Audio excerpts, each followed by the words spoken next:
Primeira Carta aos Coríntios, capítulo 1.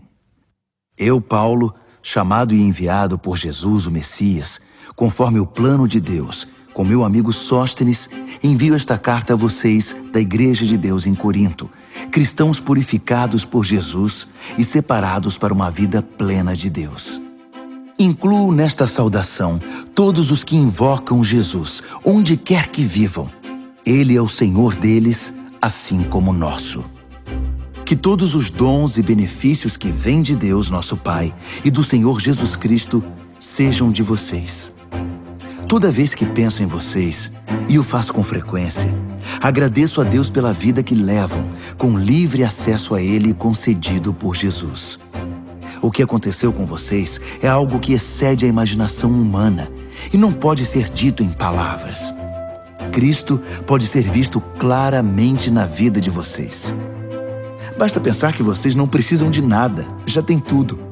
Todos os dons de Deus estão entre vocês, que aguardam com expectativa o retorno do Senhor Jesus. Além disso, Deus está com vocês, disposto a mantê-los no caminho, até que todas as coisas sejam acertadas de vez por Jesus. Deus, que conduziu vocês a esta aventura espiritual, compartilha conosco a vida do seu Filho e nosso Senhor Jesus. Ele jamais irá desistir de vocês. Nunca se esqueçam disso. Tenho uma preocupação séria a compartilhar com vocês, meus amigos, pela autoridade de Jesus, nosso Senhor. Tentarei ser o mais direto possível. Vocês precisam aprender a entrar em acordo. Devem ter consideração uns pelos outros, cultivando a vida em comum. Menciono a questão porque alguns membros da família de Chloe me deram uma notícia preocupante, que estão brigando entre vocês. Vou dizer exatamente o que ouvi. Vocês estão criando partidos e declarando: eu estou do lado de Paulo, ou eu prefiro Apolo, ou Pedro é o meu líder, ou eu pertenço ao grupo do Messias. Pergunto a vocês: o Messias, por acaso, foi cortado em pedacinhos para que cada um de nós tenha uma parte dele? Paulo foi crucificado por vocês? Algum de vocês foi batizado em nome de Paulo? Não participei de nenhum dos batismos de vocês, com exceção dos de Crispo e Gaio. E agora, diante dessa questão, estou feliz de não ter participado. Pelo menos ninguém pode sair por aí dizendo que foi batizado em meu nome. Pensando bem, batizei outra família, a de Estéfanas, mas pelo que lembro foram apenas esses. Deus não me enviou para juntar seguidores meus, mas para pregar a mensagem, anunciar o que Ele tem feito e reunir seguidores dele. Não fui enviado para pregar confiando em minha eloquência, banalizando assim o que importa, a cruz de Cristo. Ela não pode ser reduzida a mero discurso. A mensagem que aponta para Cristo na cruz parece tolice para os que caminham para a destruição. Mas para quem está no caminho da salvação, faz todo sentido. Está escrito: destruirei a sabedoria dominante, mostrarei que quem se acha sábio é louco. Onde acharão alguém verdadeiramente sábio, educado e inteligente na época atual? Deus já não denunciou tudo isso como mera pretensão, palavras sem sentido? O mundo, com sua sabedoria fantasiosa, nem mesmo chegou perto do conhecimento de Deus. Por isso, em sua sabedoria, Deus decidiu usar o que o mundo considera tolice, pregação acima de tudo, para levar os que confiam nele ao caminho da salvação. Enquanto os judeus buscam milagres e os gregos correm atrás de sabedoria filosófica, nós prosseguimos anunciando Cristo o crucificado. Os judeus o consideram uma pedra de tropeço e os gregos um absurdo. Mas para nós, judeus e gregos, pessoalmente chamados por Deus, Cristo é o milagre e a sabedoria absolutos, reunidos numa única pessoa. A sabedoria humana é quase nada comparada com o aparente absurdo de Deus. Toda força humana, nem sonhando, pode competir com a, entre aspas, fraqueza de Deus. Lembrem-se de quem vocês eram quando foram chamados para esta vida. Não vejo entre vocês muitos representantes da elite intelectual, nem cidadãos influentes, nem muitas famílias da alta sociedade. Não é óbvio que Deus deliberadamente escolheu homens e mulheres que a sociedade despreza, explora e abusa? Não é óbvio que Ele escolheu gente do tipo Zé Ninguém para desmascarar as pretensões vãs dos que se julgam importantes? Fique claro que nenhum de vocês pode contar vantagens diante de Deus. Tudo que temos, cabeça no lugar, vida correta, pecados perdoados e novo início, vem de Deus por meio de Jesus Cristo. Daí o ditado: se alguém se orgulha, que se orgulhe por causa de Deus. 1 aos Coríntios, capítulo 2. Amigos, vocês devem estar lembrados da primeira vez em que os visitei para deixá-los a par da grande jogada de Deus. Na ocasião, não tentei impressionar ninguém com discursos sofisticados ou com argumentos filosóficos. Decidi apresentar primeiro Jesus e quem Ele é, de maneira pura e simples. Depois, falei de Jesus e do que Ele fez, o Jesus crucificado. Não estava certo sobre como apresentar o tema. Sentia-me despreparado. Se querem saber a verdade, eu estava morrendo de medo. Assim, nada do que eu disse deve ter impressionado vocês. Mas mesmo assim, a mensagem cumpriu seu propósito. O Espírito e o poder de Deus fizeram isso, o que deixa claro que a vida de fé que possuem é uma resposta ao poder de Deus, não o resultado de técnicas de manipulação mental ou emocional. A verdade é que temos sabedoria para compartilhar desde que vocês estejam espiritualmente firmes. Não se trata de sabedoria popular, propagada por supostos especialistas, que estarão obsoletas em um ano. A sabedoria de Deus é algo misterioso, que encerra a profundidade de seus propósitos. Nada tem de vaga e superficial. Ela não é uma nova mensagem, é a mais antiga. O que Deus determinou como forma de produzir o melhor dele em nós, muito antes que entrássemos em cena. Os sábios do nosso tempo não têm ideia do que seja esse plano eterno. Do contrário, não teriam matado numa cruz o Senhor da vida designada por Deus. Por isso, temos este texto das Escrituras: ninguém jamais viu ou ouviu algo parecido. Nunca se imaginou algo semelhante, mas é o que Deus tem preparado para aqueles que o amam. Mas vocês o têm visto e ouvido porque Deus, por intermédio do seu Espírito, o revelou a vocês. O Espírito, não satisfeito em mover-se na superfície, mergulha até as profundezas de Deus e traz à tona o que Deus planejou. Quem conhece o seu pensamento, a não ser você mesmo? O mesmo ocorre com Deus. Ele não só sabe o que está pensando, mas também nos permite sabê-lo. Deus tudo nos revela sobre os dons da vida e da salvação que nos concedeu. Não precisamos dos palpites nem das opiniões do mundo. Não aprendemos isso nos livros nem na escola. Aprendemos de Deus, que nos ensinou pessoalmente por meio de Jesus, e o transmitimos a vocês em primeira mão. Quem não é espiritual não pode receber os dons do Espírito de Deus, não tem essa capacidade. Os dons de Deus lhe parecem tolice. Só o espiritual pode reconhecer o Espírito de Deus e o espírito humano em plena comunhão. Espiritualmente vivos, temos acesso a tudo o que o Espírito de Deus está fazendo. Assim, não podemos ser julgados pelos críticos que não são espirituais. A pergunta de Isaías: existe alguém que conheça o Espírito de Deus? Alguém que saiba o que ele está fazendo?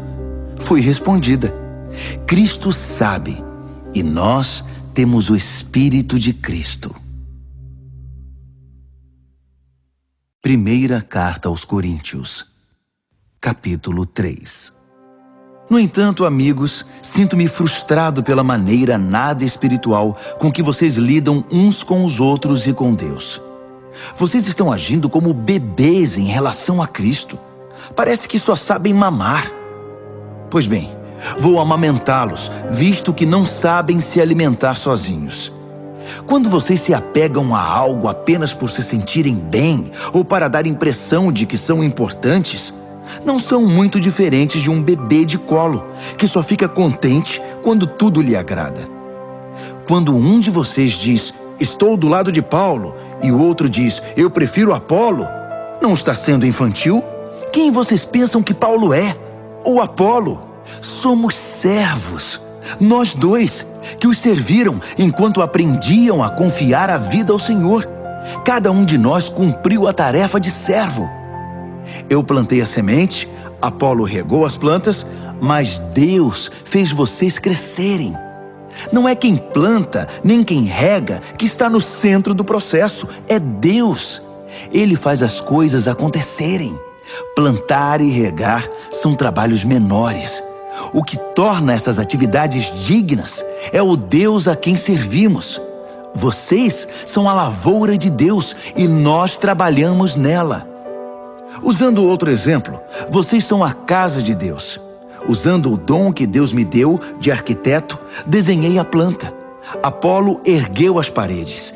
Que cada carpinteiro que venha trabalhar tenha o cuidado de construir sobre o fundamento.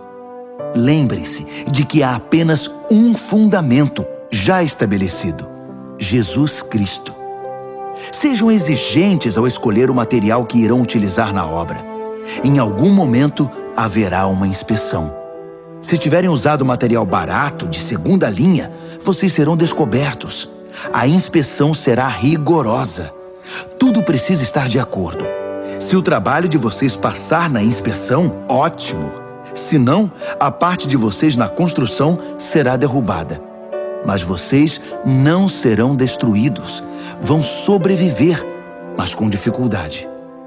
Vocês percebem que são o templo de Deus e que o próprio Deus está presente em vocês? Quem destruir o templo de Deus não ficará impune. Estejam certos disso. O templo de Deus é sagrado e vocês são esse templo. Não se enganem. Não achem que são sábios apenas porque acompanham o noticiário. Sejam os desinformados de Deus. Esse é o caminho da verdadeira sabedoria. Gente que o mundo considera esperta, Deus chama de tola. Está registrado nas Escrituras. Ele expõe as segundas intenções dos que andam de nariz empinado. O Senhor vê através da cortina de fumaça dos que se acham. Não quero ouvir nenhum de vocês contando vantagem acerca de vocês mesmos nem de ninguém. Tudo já é de vocês. Foi um presente. Paulo, Apolo, Pedro, o mundo, a vida, a morte, o presente, o futuro, tudo é de vocês, que são privilegiados por estar unidos a Cristo, que está unido com Deus. Primeira carta aos Coríntios, capítulo 4. Não pensem que nós, líderes, somos o que não somos. Somos servos de Cristo, não senhores dele. Não somos guardiões. Nossa responsabilidade é conduzi-los aos mais sublimes segredos de Deus. Os requisitos exigidos de nós são confiabilidade e conhecimento preciso. Pouco importa o que vocês pensem ou digam a meu respeito. Eu não me avalio.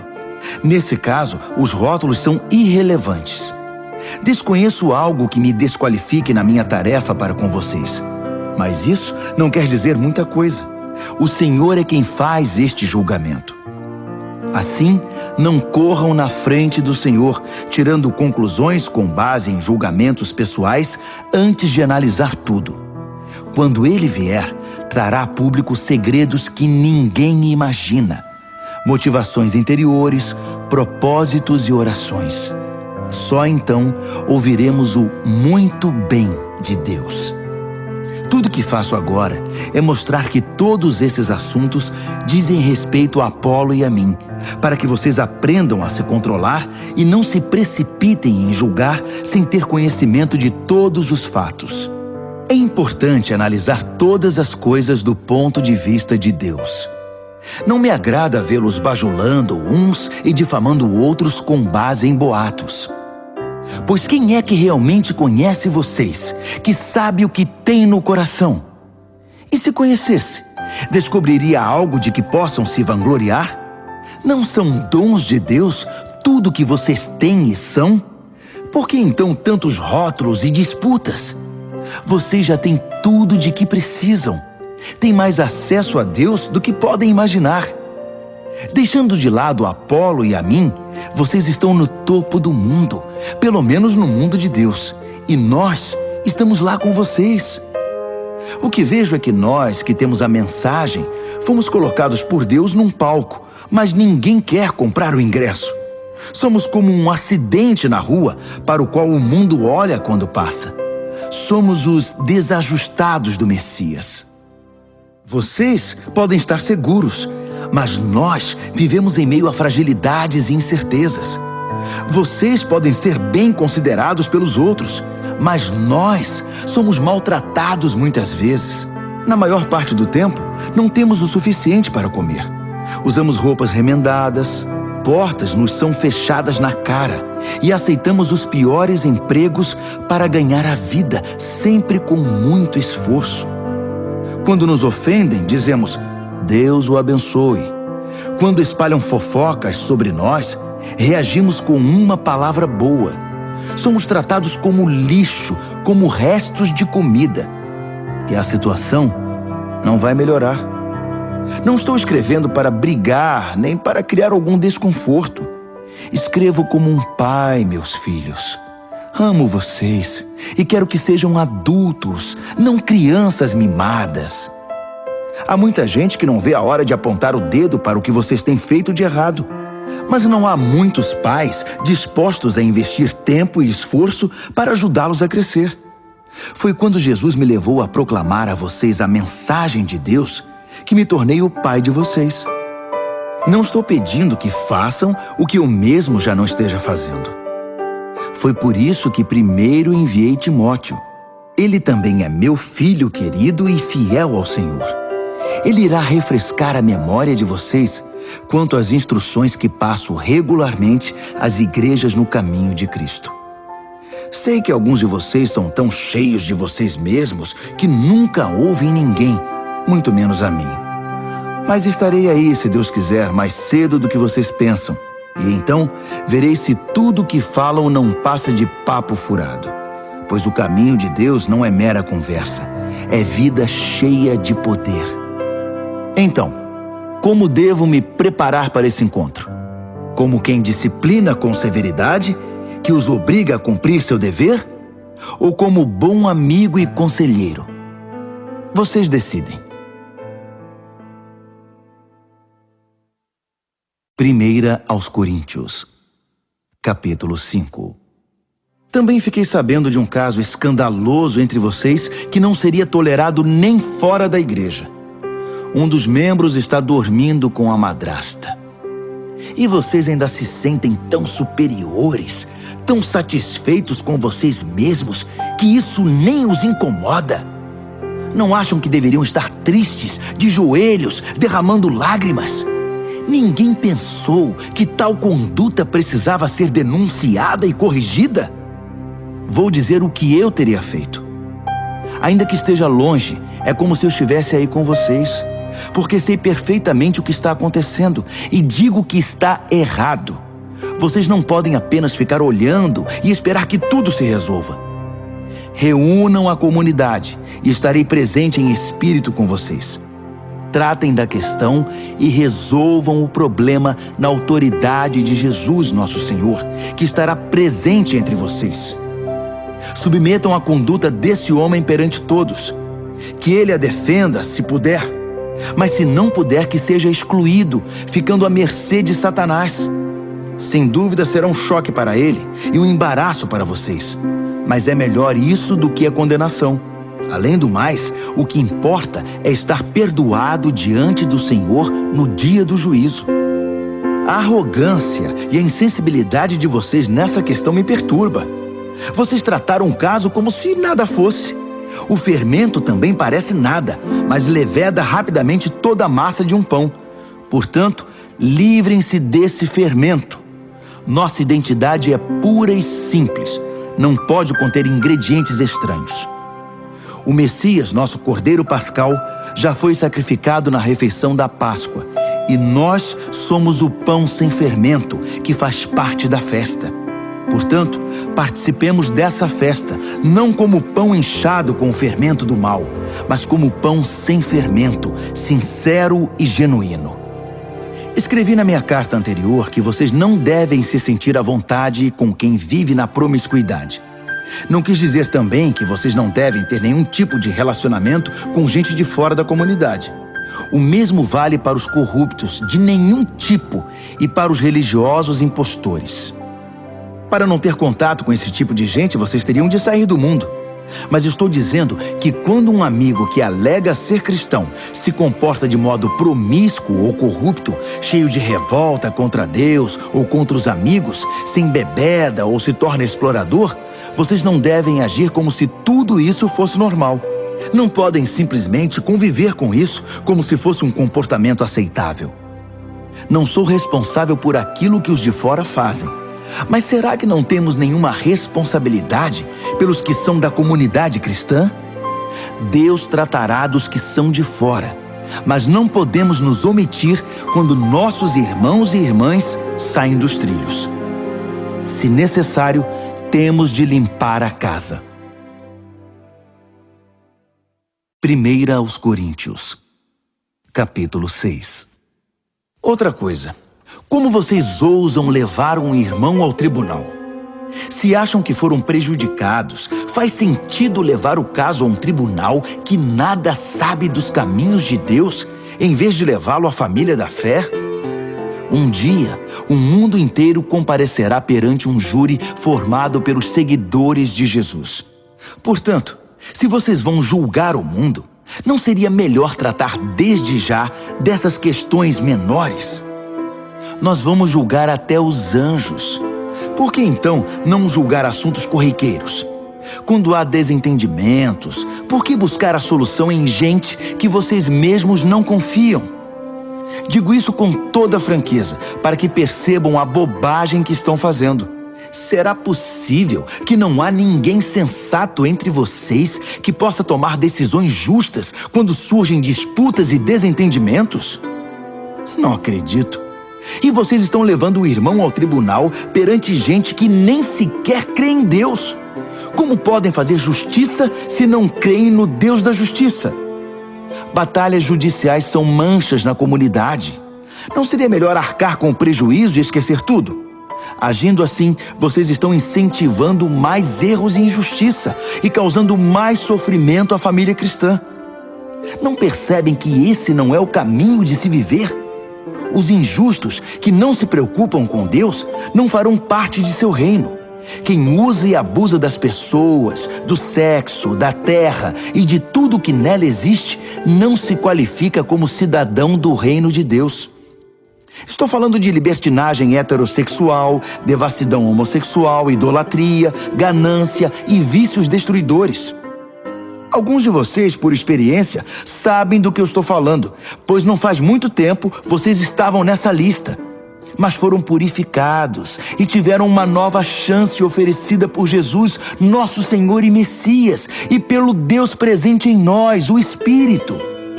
Só porque algo é correto diante da lei, não significa que seja espiritualmente apropriado. Se eu saísse por aí fazendo tudo que tenho direito de fazer, seria um escravo dos meus caprichos. Vocês conhecem o velho ditado? Primeiro você come para viver, depois vive para comer? Pois bem, pode ser verdade que o corpo seja apenas temporário, mas não é desculpa para entupi-lo de comida ou entregar-se ao sexo. Uma vez que o Senhor nos honra com um corpo, honremos também a Ele com o nosso corpo. Deus honrou o corpo do Senhor, levantando-o do túmulo. Ele usará o mesmo poder para ressuscitá-los. Até lá, lembrem-se de que nosso corpo foi criado com a mesma dignidade do corpo do Senhor. Vocês não levariam o corpo do Senhor a um prostíbulo, levariam? Espero que não. Sexo é mais do que pele sobre pele. É tanto um mistério espiritual quanto um ato físico. Como está nas Escrituras, os dois se tornam um. Já que queremos nos tornar espiritualmente um com o Senhor, não devemos buscar o tipo de sexo que foge do compromisso e da intimidade, ficando mais solitários ainda. O tipo de sexo que nunca se torna um. Há um aspecto no qual os pecados sexuais são diferentes de todos os outros. No pecado sexual, violamos a sacralidade do corpo, que foi feito para o amor idealizado por Deus para tornar-se um com a outra parte. Ou vocês não sabem que o corpo é um lugar sagrado onde mora o Espírito Santo? Vocês percebem que não podem viver de qualquer maneira desperdiçando algo pelo qual Deus pagou um preço tão alto? A parte física não é mero apêndice da parte espiritual. Tudo pertence a Deus. Portanto, deixem que as pessoas vejam Deus no corpo de vocês e através dele.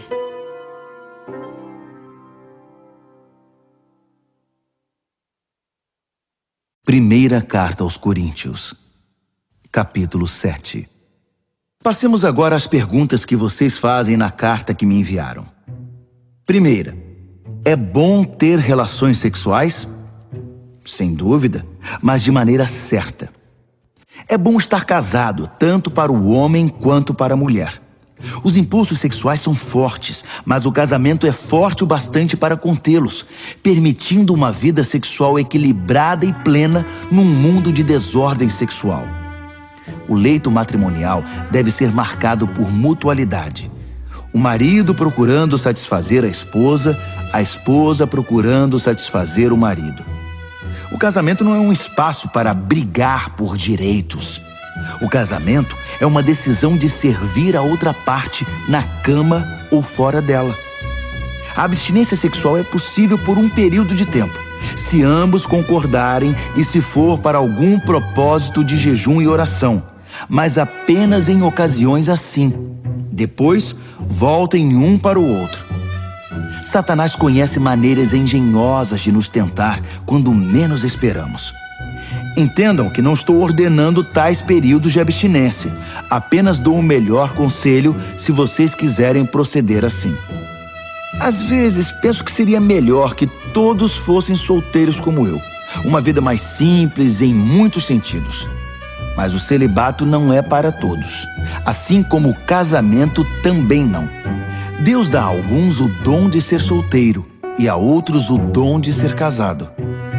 Entretanto, digo aos solteiros e viúvos que não estar casado talvez seja o melhor para eles, como tem sido para mim. Mas se não conseguirem conter seus desejos e emoções, devem se casar. As dificuldades do casamento são de longe preferíveis à vida do solteiro sexualmente tentado. Se você está casado, continue casado. Ordem do Senhor, não minha. Se a esposa abandonar o marido, ela deve permanecer solteira ou então voltar atrás e se acertar com ele. E o marido não tem o direito de se livrar da esposa. Para os casamentos mistos, cristão casado com não cristão, não temos mandamento explícito da parte do Senhor. Mas vocês devem fazer o seguinte: se você é um homem casado com uma mulher que não é cristã, mas que mesmo assim deseja viver com você, continue com ela. Se você é uma mulher casada com um homem que não é cristão, mas que deseja viver com você, continue com ele. O marido descrente participa em certa medida da santidade da esposa, e a esposa descrente de igual maneira participa da santidade do marido. De outro modo, os filhos seriam deixados de fora, mas eles também estão incluídos nos propósitos espirituais de Deus. No entanto, se o cônjuge descrente vai embora, deixe que vá. Não seja desesperadamente dependente. Deus nos chamou para viver bem da maneira mais pacífica possível.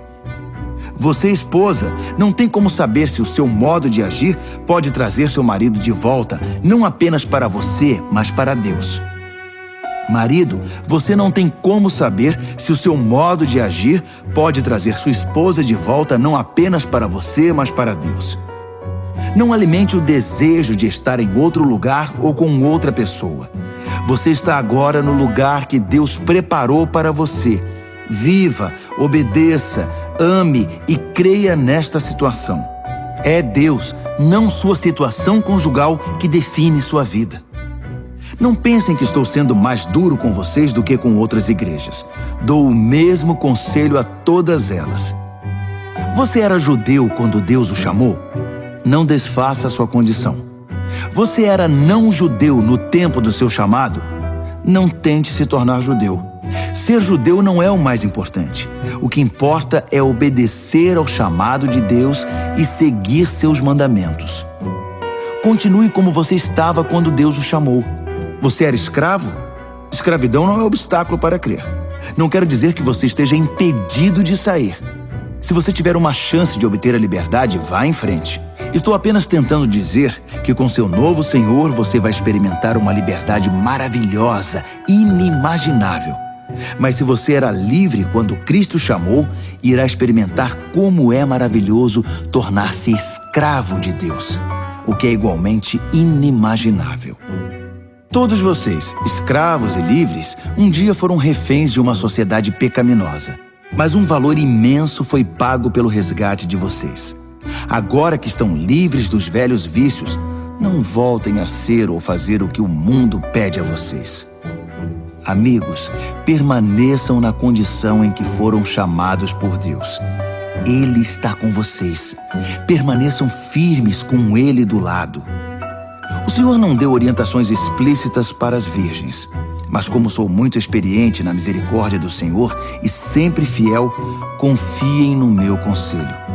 Por causa das pressões atuais que sofremos de todo lado, talvez fosse melhor permanecerem assim.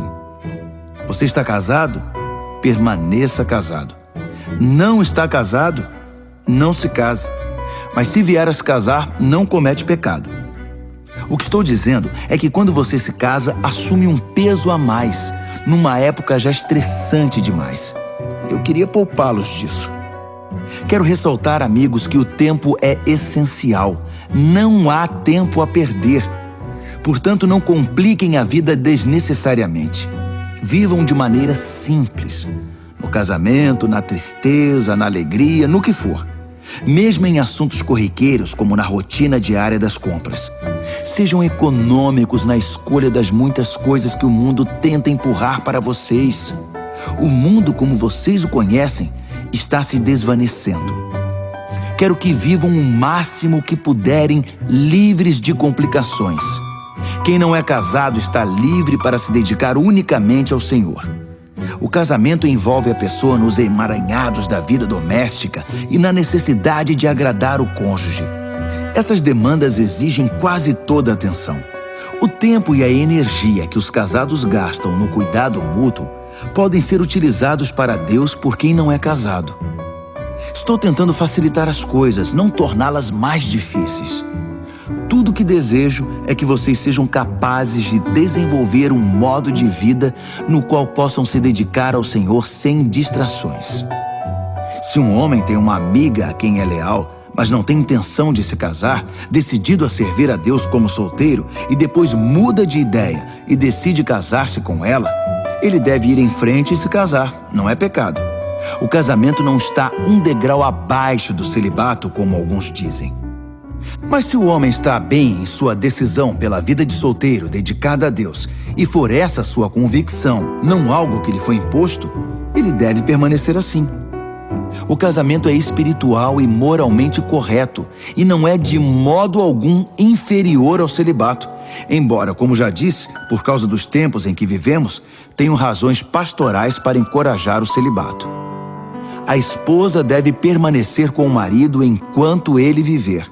Se ele morrer, ela está livre para se casar com quem quiser. É claro que deve casar-se com um cristão e ter a bênção do Senhor. Mas por enquanto, vocês sabem que penso que ela fará melhor se não se casar outra vez. O Senhor, na minha opinião, está de pleno acordo com esse conselho.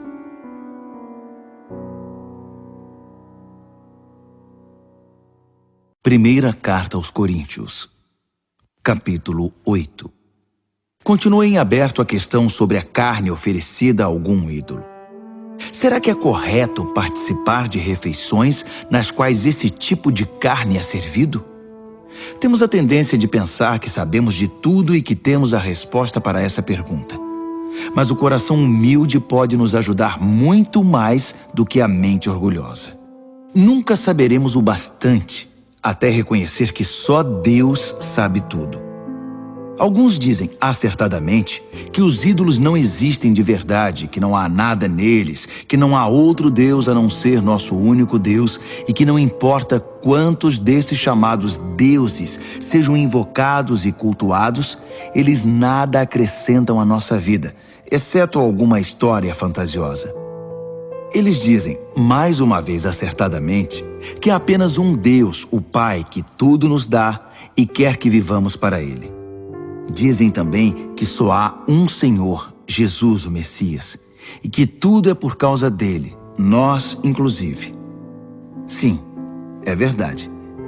Então, pensando logicamente, nada aconteceu à carne quando ela foi oferecida ao ídolo. É como qualquer outra carne. Eu sei disso, e vocês sabem também. Mas isso não é tudo. Se fosse, algumas pessoas iriam achar que sabem de tudo e começariam a menosprezar os outros. O conhecimento verdadeiro não é insensível. Precisamos ser sensíveis ao fato de que não estamos todos no mesmo nível de compreensão. Alguns de vocês passaram a vida inteira comendo carne de ídolo e estão certos de que há alguma coisa na carne que prejudica vocês. Essa mentalidade não vai mudar da noite para o dia. Felizmente, Deus não nos vê pela dieta.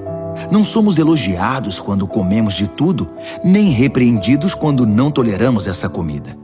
Mas Deus se preocupa quando alguém usa sua liberdade de modo irresponsável, levando algum companheiro de fé a se desviar do caminho, devido à vida que levavam anteriormente.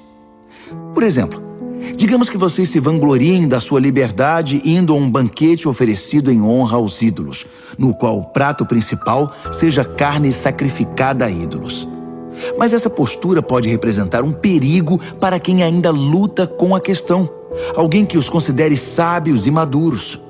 O perigo é que ele ficará terrivelmente confuso, sem saber mais o que é certo e errado. Cristo deu a vida por essa pessoa. Seria pedir demais que desistissem de ir ao banquete por causa dela? Porque, como vocês dizem, não faria nenhuma diferença. Mas fará diferença se vocês ferirem um irmão, com o risco de condená-lo à ruína eterna. Quando vocês ferem seu irmão, estão ferindo Cristo. Um banquete aqui e ali não vale o preço de uma dessas pessoas frágeis na fé. Assim, se sua participação no jantar com carne de ídolo significar o desvio de algum irmão, é melhor ficar em casa. 1 Coríntios, capítulo 9. Não me digam que não tenho autoridade para escrever deste modo. Não acham que devo sentir-me perfeitamente livre para fazê-lo? Não recebi esta tarefa? Não fui chamado para esta obra no encontro face a face com Jesus, nosso Senhor? Vocês não são provas do que tenho feito para o Senhor? Ainda que ninguém mais admita a legitimidade do meu chamado, vocês não podem negá-lo, pois meu trabalho com vocês é a prova viva da minha autoridade. Não tenho medo dos críticos. Nós que atuamos na obra missionária para Deus, temos direito a acomodações decentes e ao sustento para nós e nossa família. Parece que vocês não levantaram objeção sobre isso para os outros apóstolos, nem para os irmãos do Senhor, nem para Pedro. Então, por que só no meu caso? Será que só Barnabé e eu temos de ir desacompanhados e ainda pagar do próprio bolso? Será que um soldado trabalha por conta própria? Que lavrador é proibido de comer dos frutos do próprio trabalho? Que fazendeiro não bebe o leite de seu rebanho? Não estou exagerando apenas por estar irritado. Tudo isso está escrito na lei de Moisés. Não amordace o boi, impedindo-o de comer os grãos enquanto debulha. Vocês acham que Moisés estava preocupado com o gado? Não acham que a preocupação era conosco? Claro que sim.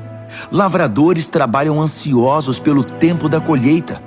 Assim, se plantamos sementes espirituais entre vocês, é errado esperar que nos sirvam 1 ou 2 refeições? Outros até exigem isso de vocês. Será que nós, que nunca exigimos nada, não merecemos mais? Mas não vamos começar a reivindicar agora o que sempre tivemos o direito de fazer.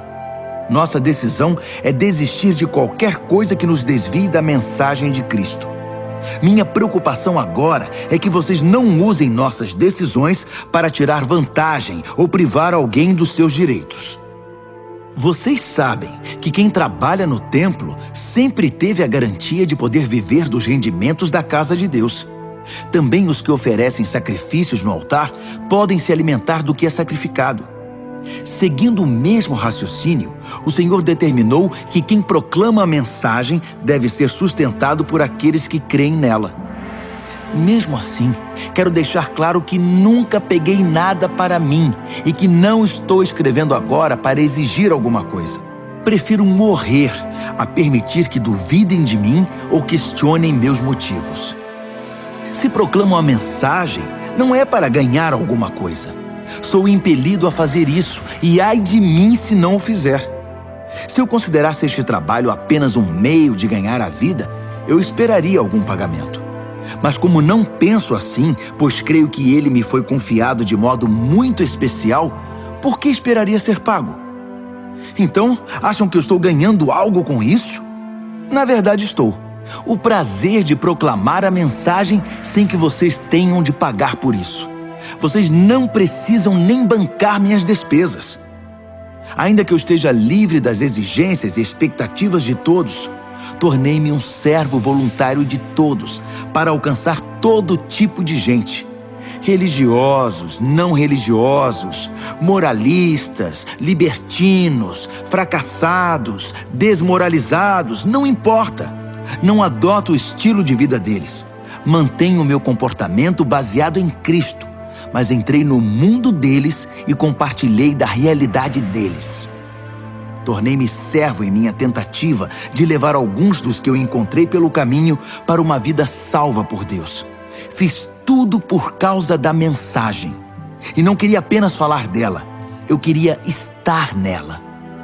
Todos vocês já foram ao estádio e viram as corridas.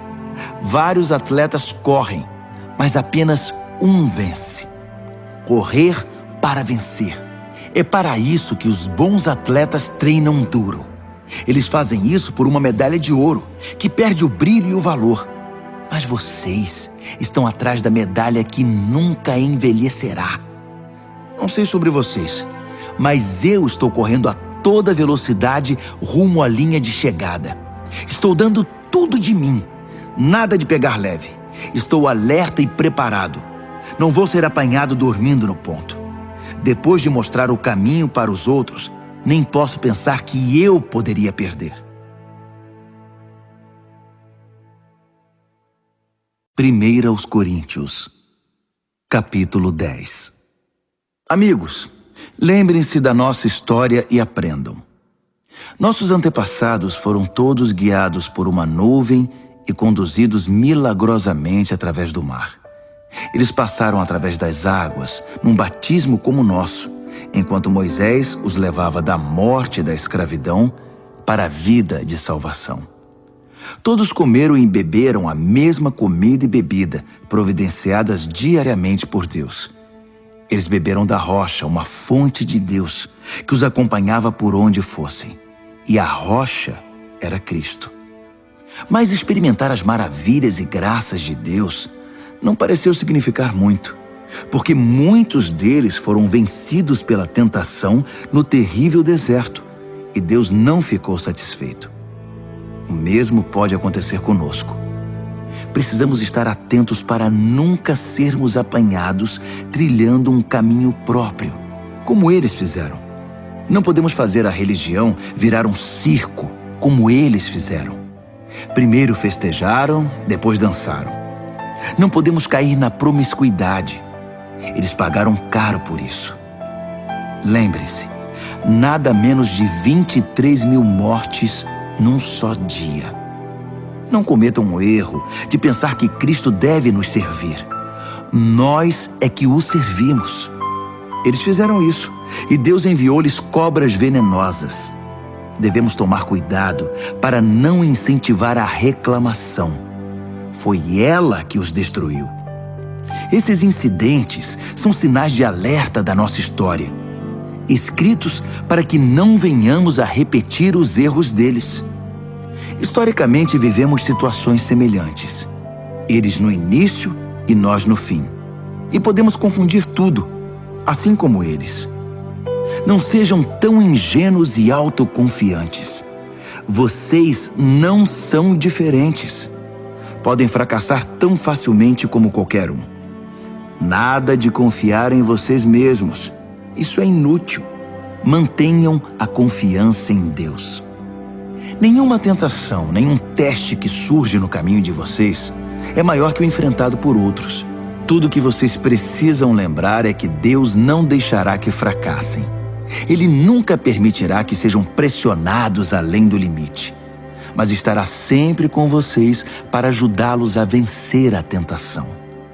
Portanto, prezados amigos, quando virem alguém reduzindo Deus a algo que possam usar ou controlar como um ídolo, afastem-se dessa pessoa o mais rápido que puderem. Reconheço que estou me dirigindo a cristãos maduros. Tirem suas conclusões. Quando bebemos o cálice da bênção, não estamos participando do sangue da própria vida de Cristo? E não ocorre o mesmo com o pão que partimos e comemos? Não estamos participando do corpo da própria vida de Cristo? Por haver um pão, é que apesar de muitos, nos tornamos um. Cristo não está dividido em nós. Em vez disso, nós nos tornamos um nele. Não reduzimos Cristo ao que somos. Ele nos eleva ao que Ele é. É o que aconteceu no antigo Israel. Os que comeram os sacrifícios oferecidos no altar de Deus participaram da ação de Deus no altar. Percebem a diferença? Sacrifícios oferecidos a ídolos são oferecidos a nada, pois o ídolo não é nada, ou pior do que nada, um demônio. Não quero que vocês se tornem parte de algo que os diminua. E vocês não podem estar em dois caminhos, participando do banquete do Senhor num dia e festejando com demônios no outro. O Senhor não suporta isso. Ele nos quer por inteiro. É tudo ou nada. Acham que podem aborrecê-lo sem prejuízo? Analisando a situação por certo ângulo, vocês poderiam dizer: tudo está certo. Por causa da imensa generosidade e da graça de Deus, não precisamos dissecar nossos atos para saber se serão aprovados. Mas a questão não é apenas confirmar se está certo. Queremos viver bem, mas nosso objetivo principal deve ser ajudar os outros a viver bem. Se partirem desse princípio, o bom senso os conduzirá pelo resto do caminho. Comam qualquer coisa vendida no açougue. Não é preciso encarar tudo como um teste de idolatria. A terra, afinal de contas, é de Deus, e tudo que há nela. Esse tudo inclui todo tipo de carne. Se um descrente o convida para jantar e você deseja ir, não recuse o convite. Aproveite e coma de tudo que for oferecido. Seria falta de educação e de espiritualidade investigar na hora a pureza de cada prato. Mas se ele disser que a comida foi sacrificada a um Deus, você deve recusar. Ainda que isso seja indiferente para você, não é para ele. E você não vai querer deixá-lo confuso a respeito da sua fé. Mas com exceção de casos como esses, não vou ficar pisando em ovos, preocupado com o que gente de mente fechada pode dizer. Tenho toda a liberdade, pois conheço muito bem o que nosso Senhor nos ensinou. Se como o que me oferecem, agradecido a Deus pelo que está na mesa, deveria eu me preocupar com o que alguém vai dizer? Dei graças a Deus pela comida, Ele a abençoou e ponto final. Assim, façam suas refeições com prazer, sem se preocupar com o que alguém possa dizer, pois vocês estão comendo para a glória de Deus acima de tudo, não para agradar a essas pessoas. Façam tudo desse modo, de todo o coração e com liberdade, para a glória de Deus. Ao mesmo tempo, não se esqueçam de agir com misericórdia. Evitem pisar no calo dos que não têm liberdade como vocês. Tenho feito o que posso para levar em consideração os sentimentos dos outros. E espero que vocês façam o mesmo.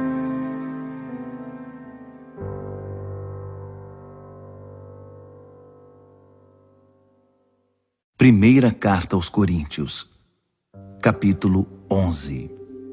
Fico feliz por saber que vocês continuam a se lembrar de mim e a me honrar, guardando as tradições da fé que ensinei. Toda autoridade verdadeira vem de Cristo. No relacionamento conjugal, existe a autoridade da parte de Cristo para o marido e da parte do marido para a esposa. A autoridade de Cristo é a autoridade de Deus. Qualquer homem que fala com Deus ou sobre Deus sem respeito pela autoridade de Cristo está desonrando o Senhor. E a esposa que fala com Deus sem respeito para com a autoridade do marido está desonrando seu marido. Pior ainda, está desonrando a si mesma. Uma cena lamentável. É como se estivesse com a cabeça rapada. Essa é a origem do costume de a mulher cobrir a cabeça no culto, enquanto o homem tira o chapéu. Com esses atos simbólicos, homens e mulheres que muitas vezes batem de frente um com o outro, submetem sua cabeça ao cabeça, Deus. A propósito, não valorizem demais as diferenças entre homem e mulher. Nem o homem nem a mulher podem caminhar sozinhos ou reivindicar prioridade. O homem foi criado primeiro, como belo reflexo resplandecente de Deus. É verdade. Mas a mulher brilha com mais beleza, tendo por cabeça o seu marido. É verdade que a primeira mulher veio do homem, mas daí em diante todo homem vem de uma mulher. E uma vez que na prática todas as coisas vêm de Deus, vamos deixar de lado essa discussão sobre quem vem primeiro. Vocês não concordam que fica bem uma mulher com seu belo cabelo orar a Deus em adoração? Isso nos lembra a atitude dos anjos. Também não fica bem um homem orar a Deus com a cabeça coberta em reverência, mostrando submissão? Não há um belo simbolismo natural aqui? Todavia, espero que não fiquem debatendo sobre isso. Todas as igrejas de Deus veem a questão dessa maneira. Não quero que vocês sejam exceção. Quanto ao próximo item, não estou satisfeito. Soube que quando vocês se reúnem, o pior em vocês aparece, não o melhor. Para começar, temos as divisões, pois vocês competem e se criticam mutuamente. Estou relutante em crer nisso, mas entendo o que se passa. O que posso dizer é que todas essas diferenças trarão à luz a verdade e a confirmarão. Descobri também que vocês levam suas divisões para o culto. Vocês se reúnem, mas em vez de comer da mesa do Senhor, trazem comida aos montes e comem feito animais. Alguns ficam de fora e vão para casa com fome, enquanto outros precisam ser carregados, pois ficam bêbados demais para andar. Não posso acreditar. Vocês não têm casa para comer e beber? Por que profanar a igreja de Deus? Por que humilhar os pobres? Custa-me acreditar que vocês chegaram a esse ponto. Eu não posso ficar calado. Permitam-me recordar a vocês o que acontece na ceia do Senhor e por que ela é de importância fundamental. Recebi instruções do próprio Senhor e as transmiti a vocês. O Senhor Jesus, na noite em que foi traído, tomou o pão. Depois de dar graças, ele o partiu e disse: "Isto é meu corpo, partido por vocês. Façam isso para se lembrarem de mim." Depois da ceia, ele fez o mesmo com o cálice. "Este cálice é meu sangue, minha nova aliança com vocês. Toda vez que beberem deste cálice, lembrem-se de mim." O que vocês precisam entender é que toda vez que comem esse pão e bebem desse cálice, estão revivendo em palavras e ações a morte do Senhor. E repetirão esse ato até que o Senhor retorne. Vocês não devem permitir que o costume anule a reverência. Quem come o pão ou bebe do cálice do Senhor de modo desrespeitoso é como a multidão que zombou do Senhor e cuspiu nele no momento de sua morte. Vocês querem tomar parte nessa lembrança? Examinem suas motivações.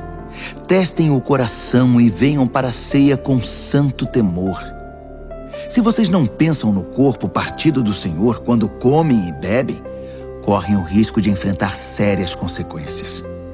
É por isso que muitos de vocês estão doentes e apáticos, enquanto outros morreram antes do tempo. Se nos corrigirmos agora, não precisaremos ser corrigidos mais tarde. Melhor ser repreendido pelo Senhor agora que enfrentar o castigo depois. Portanto, meus amigos, quando vocês se reúnem na mesa do Senhor, sejam reverentes e educados. Se vocês estiverem com fome a ponto de não poderem esperar para ser servidos, é melhor ir comer em casa. Mas de modo algum transformem a ceia do Senhor em comilança e bebedeira ou em briga de família. Trata-se de uma refeição espiritual, uma festa de amor. Quanto às outras perguntas que vocês me fizeram, responderei pessoalmente na minha próxima visita.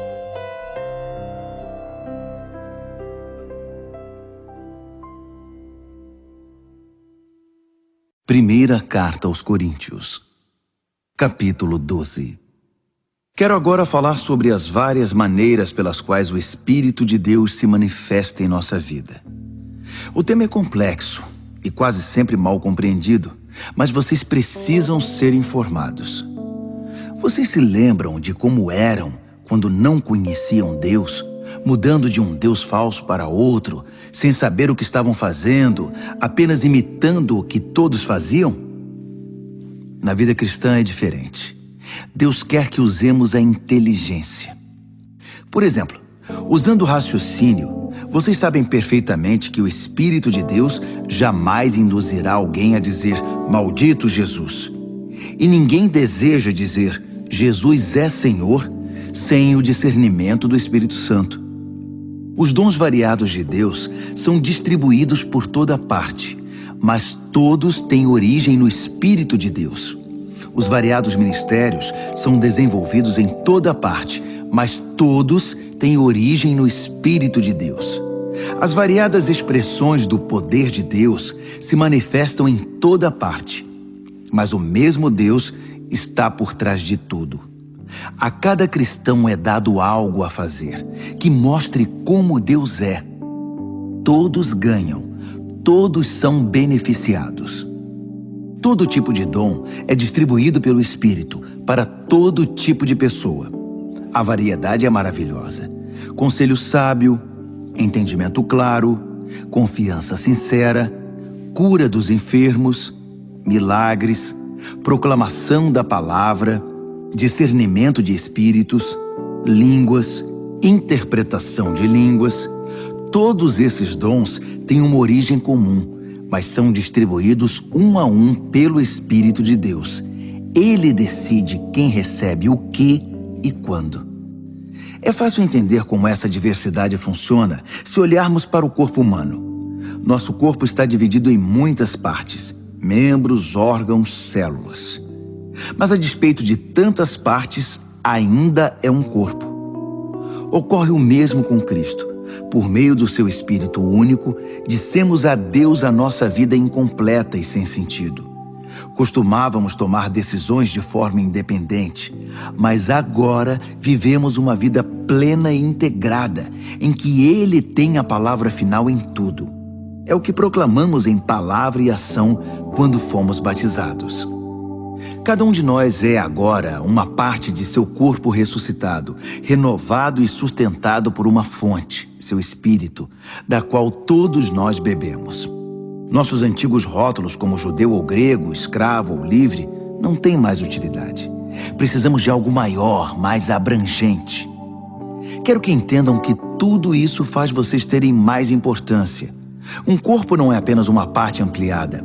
O corpo é o conjunto de partes diferentes, mas semelhantes em combinação e que funcionam em conjunto.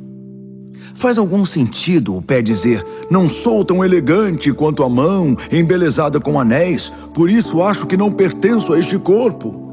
Se o ouvido disser: não sou importante como o olho que tudo vê, por isso não mereço estar na cabeça, vocês iriam querer tirá-lo do corpo? Se o corpo fosse todo olho, como poderia ouvir? Se fosse todo ouvido, como poderia cheirar?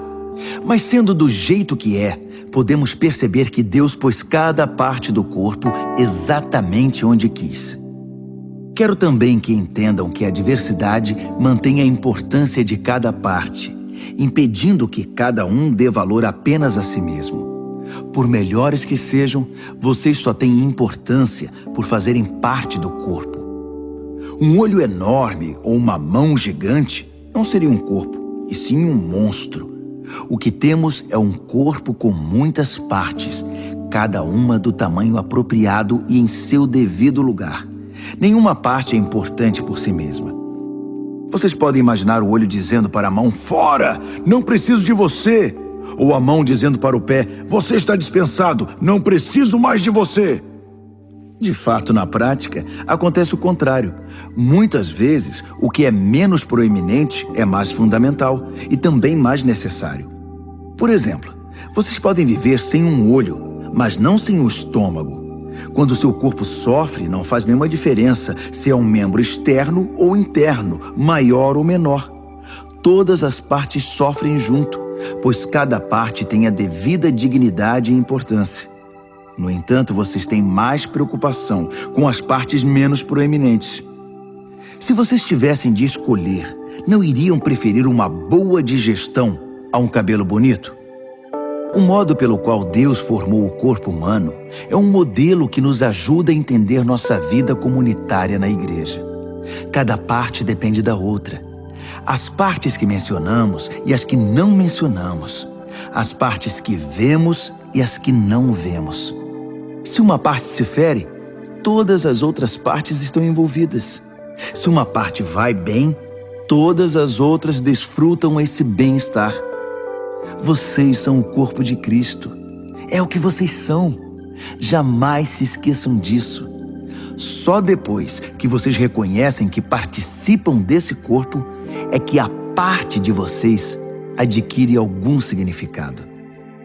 Vocês conhecem algumas partes que Deus estabeleceu na igreja, que é seu corpo: apóstolos, profetas, mestres, operadores de milagres, gente com dom de cura, gente com capacidade para ajudar, gente com capacidade de administrar, gente que ora em línguas.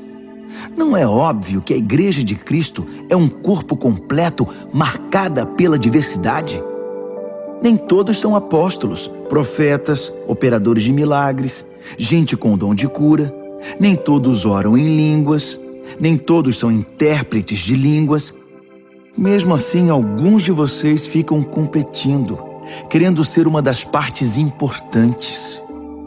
Mas agora quero apresentar a vocês um caminho muito melhor.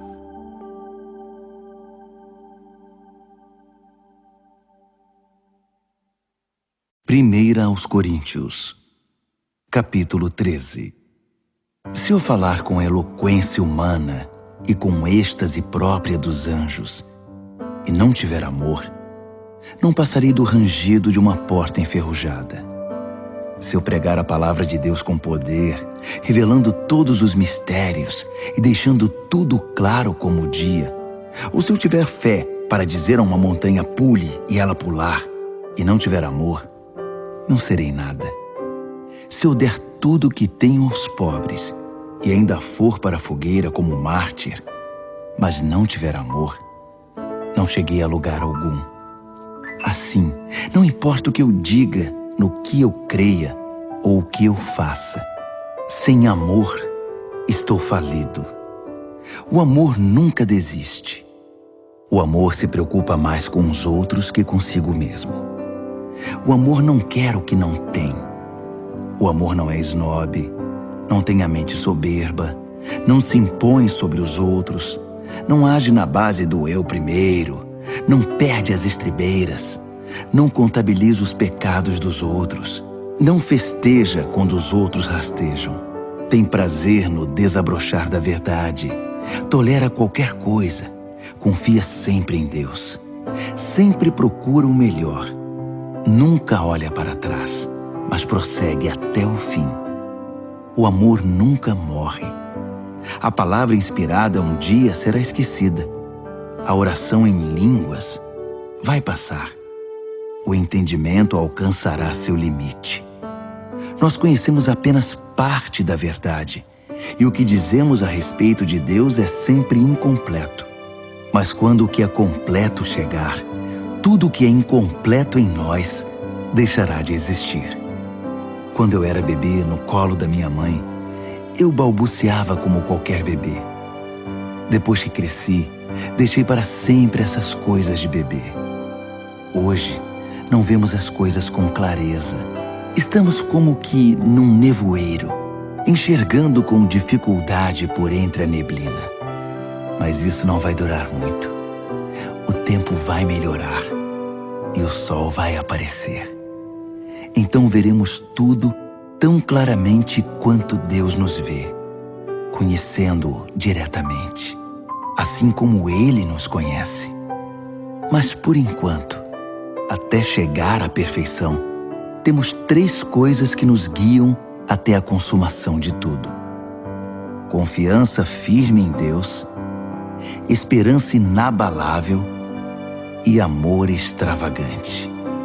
E o melhor desses 3 é o amor. 1 Coríntios, capítulo 14. Procurem viver uma vida de amor como se a vida dependesse disso, porque de fato depende. Entreguem-se aos dons que Deus dá. Acima de tudo, proclamem sua verdade. Se vocês o louvam quando falam línguas, Deus os entende e ninguém mais, pois vocês estão compartilhando aspectos pessoais, e isso é entre vocês e Ele. Mas quando proclamam sua verdade na linguagem comum, vocês permitem que outros conheçam a verdade e com isso possam crescer, fortalecer-se e experimentar a presença de Deus com vocês. Aquele que ora usando uma língua de oração em particular obtém muito proveito disso. Mas proclamar a verdade de Deus à igreja na língua comum produz crescimento e fortalecimento para a comunidade. Meu desejo é que todos vocês desenvolvam intimidade com Deus em oração. Mas não parem aí. Prossigam e proclamem sua verdade com clareza aos outros. É mais importante permitir o acesso ao conhecimento e ao amor de Deus por meio de uma língua que todos entendem que cultivar a presença de Deus em oração num idioma misterioso. A não ser, é claro, que alguém possa interpretar o que vocês estão dizendo para o benefício de todos. Amigos, pensem bem. Se diante de vocês eu orar de um modo que só Deus entende, que proveito vocês terão? Se eu não falar claramente com alguma instrução, verdade, proclamação ou ensino, não terei nenhuma utilidade para vocês. Se os instrumentos musicais, flautas ou harpas, não são tocados de modo que cada nota seja distinta e esteja no tom, como se poderá identificar a melodia e apreciar a música?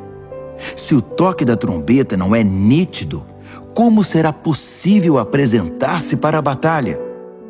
Então, se vocês falam de um modo que ninguém entende, por que abrem a boca?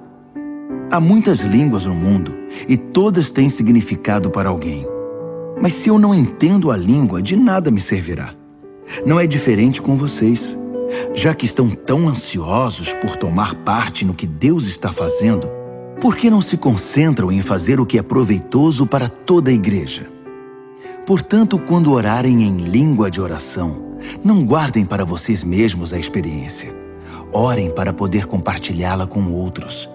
Se oro em línguas, meu espírito ora, mas minha mente fica inativa e não há proveito nenhum. Assim, qual a solução? A resposta é simples. Façam as 2 coisas. Devo ser espiritualmente livre quando oro, mas ao orar, devo também refletir e ser cuidadoso. Devo cantar com o espírito e também com a mente. Se você abençoa usando uma língua de oração que ninguém mais entende, como poderia um recém-chegado que não tem ideia do que está acontecendo saber a hora de dizer amém? Sua bênção pode ter alguma beleza, mas você deixou de fora quem não entende. Sou grato a Deus pelo dom que nos concedeu de orar e louvar em línguas. Esse dom nos permite desfrutar uma intimidade maravilhosa com Ele. Eu participo disso tanto quanto vocês, ou até mais. Só que quando estou com a igreja reunida para o culto, prefiro dizer 5 palavras que todos entendem, a dizer 10.000 que não façam nenhum sentido para os ouvintes. Para ser franco, eu estou impaciente com a infantilidade de vocês. Quanto tempo vai demorar para que cresçam e usem a cabeça como adultos? Tudo bem quando há uma falta de familiaridade infantil com o mal. Nesse caso, tudo de que precisamos é um simples não. No entanto, para dizer sim a alguma coisa, se exige algo mais. Só uma inteligência madura e bem exercitada poderá salvá-los de cair na ingenuidade. Dizem as Escrituras: em idiomas estranhos e pela boca de estrangeiros vou pregar a este povo, mas eles não vão ouvir nem acreditar. Assim, aonde esse falar em línguas que ninguém entende levará vocês? Isso não ajuda os cristãos e deixa os descrentes ainda mais confusos. Mas também é certo que essas línguas falam diretamente ao coração dos cristãos, sem alcançar os descrentes. Se a igreja estiver reunida e alguns descrentes estiverem ali quando vocês começarem a orar em línguas, dizendo coisas sem sentido para eles, pensarão que vocês perderam o juízo e sairão dali o mais rápido que puderem. Mas se houver descrentes num culto em que a verdade de Deus é transmitida com clareza, as palavras compreensíveis irão tocar o coração deles. E logo estarão ajoelhados diante de Deus, reconhecendo que Ele está no meio de vocês. Assim, quero que façam o seguinte: quando se reunirem no culto, cada um de vocês esteja preparado para fazer o que for proveito para todos. Cantar um hino, ensinar uma lição, contar uma história, fazer uma oração, interpretar línguas. Se forem feitas orações em línguas, que sejam no máximo 2 ou 3, mas apenas se estiver presente alguém que possa interpretar o que estão dizendo.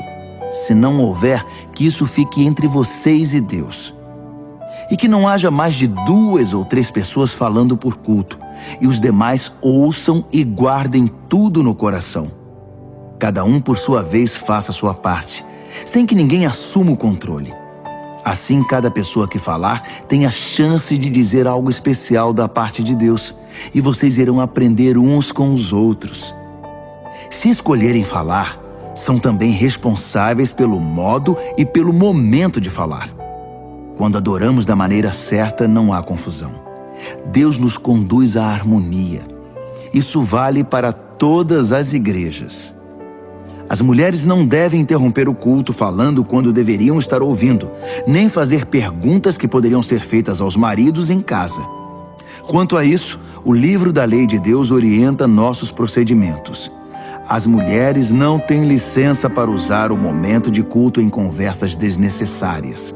Vocês, homens e mulheres, acham que são os grandes ungidos do Senhor que definem o certo e o errado? Pensam que tudo gira em torno de vocês? Se alguém acha que tem alguma palavra da parte de Deus, ou se sente inspirado a fazer alguma coisa, preste muita atenção ao que escrevi, pois essas são orientações do Senhor. Se vocês não as seguirem, não serão usados por Deus. 3 conselhos resumem tudo o que falei. Quando transmitirem a verdade de Deus, falem de todo o coração. Se alguém estiver orando em línguas que vocês não entendem, não lhe digam como deve orar. Façam tudo de maneira cortês e organizada em todas as situações. 1 Coríntios, capítulo 15. Amigos, permitam-me repassar a mensagem com vocês mais uma vez. A mensagem que proclamei foi recebida por vocês. Nela vocês permanecem firmes e por ela foram salvos. Entendo que a fé que possuem é verdadeira, não um interesse passageiro, e que nela estão firmes de verdade. A primeira coisa que fiz foi apresentar a vocês de coração a mensagem que recebi. O Messias morreu pelos nossos pecados, exatamente como dizem as Escrituras. Foi sepultado e se levantou da morte no terceiro dia, mais uma vez, exatamente como dizem as Escrituras. Falei a vocês que ele apareceu vivo a Pedro, depois aos seus seguidores mais próximos e mais tarde a mais de 500 seguidores ao mesmo tempo. Muitos deles estão por aí, ainda que alguns já tenham morrido. Depois, ele passou um tempo com Tiago e com o restante dos que chamou para falar em seu nome. E, finalmente, apareceu vivo a mim. Faz todo sentido que eu viesse por último, pois nem mereço ser incluído no grupo original, como vocês bem sabem, já que passei anos perseguindo a Igreja de Deus. Mas a mim foi concedida a graça bondosa de Deus. E a ela devo tudo o que sou. Não posso permitir que sua graça seja desperdiçada. Não trabalhei mais que qualquer um dos outros, embora os resultados não tenham dependido de mim, mas sim de Deus que me deu sua graça. Então não faz diferença se vocês ouviram a mensagem de mim ou de outro. Nós falamos a verdade de Deus e vocês a receberam e creram. Agora quero fazer uma pergunta difícil, mas importante. Se vocês se tornaram cristãos crendo que Cristo está vivo, ressuscitado dos mortos, como podem alguns de vocês afirmar que não há ressurreição? Se não há ressurreição, Cristo não está vivo. Se Cristo não ressuscitou, tudo o que ensinamos a vocês está errado, e vocês investiram a vida em uma ilusão. Além disso, se não há ressurreição, somos culpados de mentir a vocês sobre Deus, e tudo o que apresentamos como testemunho de que Deus ressuscitou Cristo não passa de engano.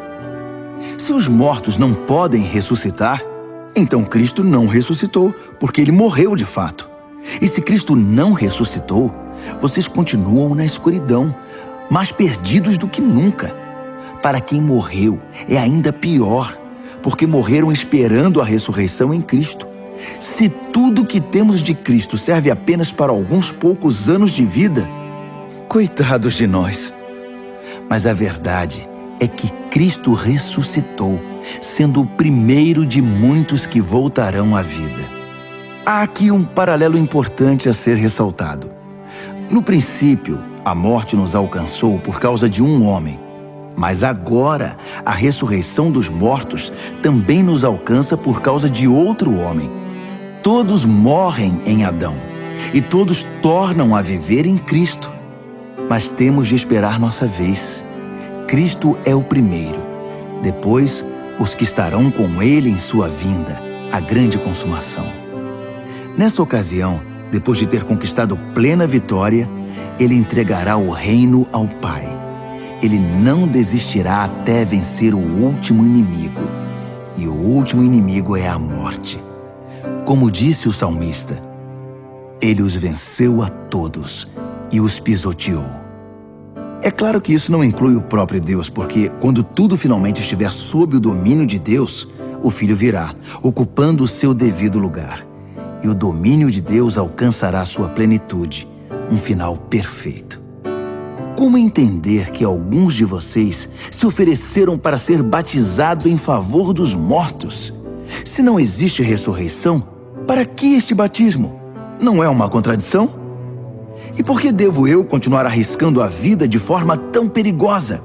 Encaro a morte praticamente todos os dias. Acham que eu faria isso se não estivesse convencido de que nossa ressurreição está garantida pelo Senhor ressuscitado? Acham que eu estava apenas bancando o herói quando enfrentei feras em Éfeso e por pouco não morri? É a ressurreição que motiva minhas palavras e ações, a minha vida. Se não há ressurreição, deveríamos seguir o ditado: comamos e bebamos que amanhã morreremos. Mas não se enganem, não se deixem levar pela conversa de que não há ressurreição. Lembrem-se, as más companhias destroem os bons hábitos. Pensem bem, Busquem a santidade de vida. Não desprezem a realidade da ressurreição, pois a ignorância a respeito de Deus traz grande prejuízo. A verdade é que uma discussão prolongada como essa é inútil. Um cético pode perguntar: como pode haver ressurreição? Mostre-me. Quero ver com os olhos. Com que esse corpo da ressurreição se parece? Na verdade, essa pergunta é absurda. Isso não se vê com os olhos. Entende-se por uma ilustração. Quando plantamos uma semente, ela morre e logo nasce uma planta. A semente e a planta são bem diferentes. A semente de uma laranja não se parece com uma laranjeira. O que plantamos é diferente do que colhemos. Assim também, o corpo que é sepultado como se fosse uma semente e o corpo da ressurreição são muito diferentes. Observem que a variedade de corpos é impressionante. Assim como há diferentes tipos de sementes, há diferentes tipos de corpos. Corpo humano, corpo dos mamíferos, das aves e dos peixes. Vendo toda essa diversidade, temos uma ideia da glória da ressurreição, pois além dos corpos da terra, há também outros corpos no espaço, o sol, a lua e as estrelas, vistos em sua diversidade, beleza e esplendor. O que contemplamos agora são apenas as sementes antes da ressurreição. Imaginem como serão belas e gloriosas as plantas da ressurreição. A ilustração da semente, que depois de plantada morre e ressurge como planta viva, é, na melhor das hipóteses, uma simples comparação, mas talvez lance alguma luz sobre o mistério do corpo da ressurreição. É preciso, porém, ter em mente que seremos ressuscitados para valer, que estaremos vivos para sempre. O corpo que morre não manifesta beleza, mas quando ressuscitar, será glorioso. Sepultado em fraqueza, ressurgirá poderoso. A semente plantada é natural. Essa semente faz nascer o que é sobrenatural. É a mesma semente, o mesmo corpo. Mas que diferença entre o que morre fisicamente e o que ressurge em imortalidade espiritual. Para prosseguir, devemos voltar a atenção para as Escrituras. O primeiro Adão recebeu a vida. Cristo, o último Adão, é espírito doador de vida. A vida física vem primeiro, depois a espiritual. O início se dá na terra, o desfecho se dá no céu. O primeiro homem veio da terra, e daí em diante os seres humanos são chamados terrenos. O segundo homem veio do céu, e por isso seremos celestiais. Assim como somos o reflexo do que está em nossa origem terrena, seremos o reflexo do nosso desfecho celestial. Amigos, eu preciso enfatizar que a vida natural terrena não nos leva ao reino de Deus. Sua própria natureza é morrer. Portanto, ela não poderia terminar naturalmente na vida do reino que dura para sempre. Mas quero compartilhar algo maravilhoso. Um mistério que talvez eu nunca entenda totalmente. Nem todos os cristãos vão morrer, mas todos serão transformados. O toque da última trombeta soará num piscar de olhos e o fim chegará. Ao sinal da trombeta celeste, os mortos se levantarão para nunca mais morrer, pois a morte perderá seu poder. Do mesmo modo, todos nós seremos transformados. Na ressurreição será assim. O que é perecível será substituído pelo que é imperecível. O mortal substituído pelo imortal. Então fará sentido o ditado: finalmente foi a morte derrotada pela vida. Ó morte, não está agora vencida? Ó morte, quem temerá a que era temida? Foi o pecado que tornou a morte tão terrível. E foi o código legal da culpa que conferiu ao pecado sua influência destruidora. Mas agora, graças a Deus, que por um só ato vitorioso da vida, derrotados estão o pecado, a culpa e a morte. E tudo graças ao nosso Senhor Jesus Cristo. Diante de tudo isso, prezados amigos, permaneçam firmes. Força! Nada de desânimo. Dediquem-se inteiramente ao trabalho do Senhor, pois nada do que fazem para Ele jamais será perda de tempo.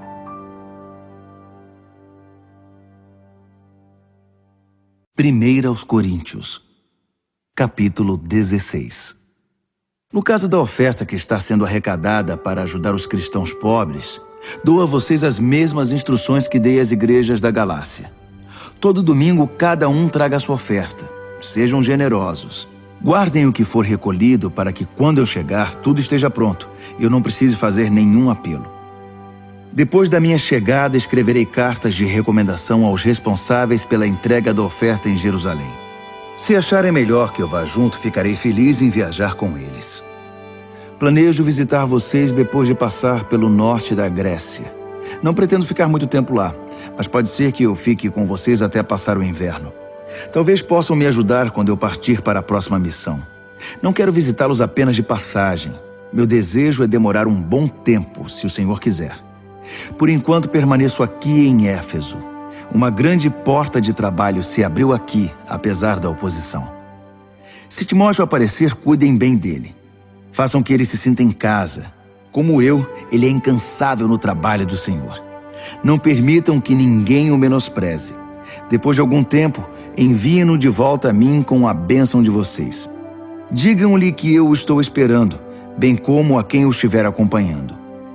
Quanto ao nosso amigo Apolo, estou ajeitando tudo para que ele possa visitá-lo. Ele não acha que este é o melhor momento, mas haverá melhor ocasião.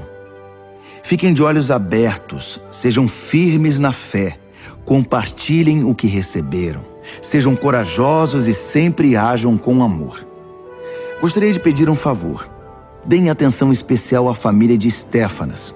Como sabem, eles foram os primeiros convertidos na Grécia e sempre se dedicaram a servir os cristãos. Quero que honrem e cuidem de gente assim, companheiros e trabalhadores que tanto nos ajudam e inspiram.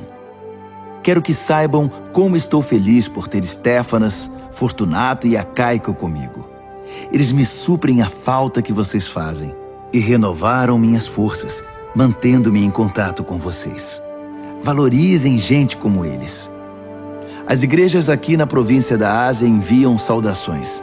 Áquila, Priscila e a igreja que se reúne na casa deles enviam saudações. Todos os amigos aqui enviam saudações. Transmitam as saudações com abraços santos. E eu, Paulo, de próprio punho, envio meus cumprimentos. Se alguém não ama o Senhor, perderá a bênção. Aguardem a vinda do Senhor. Por sua graça, o Senhor Jesus está sempre de braços abertos para vocês. E eu amo todos vocês no Messias, em Jesus. Amém.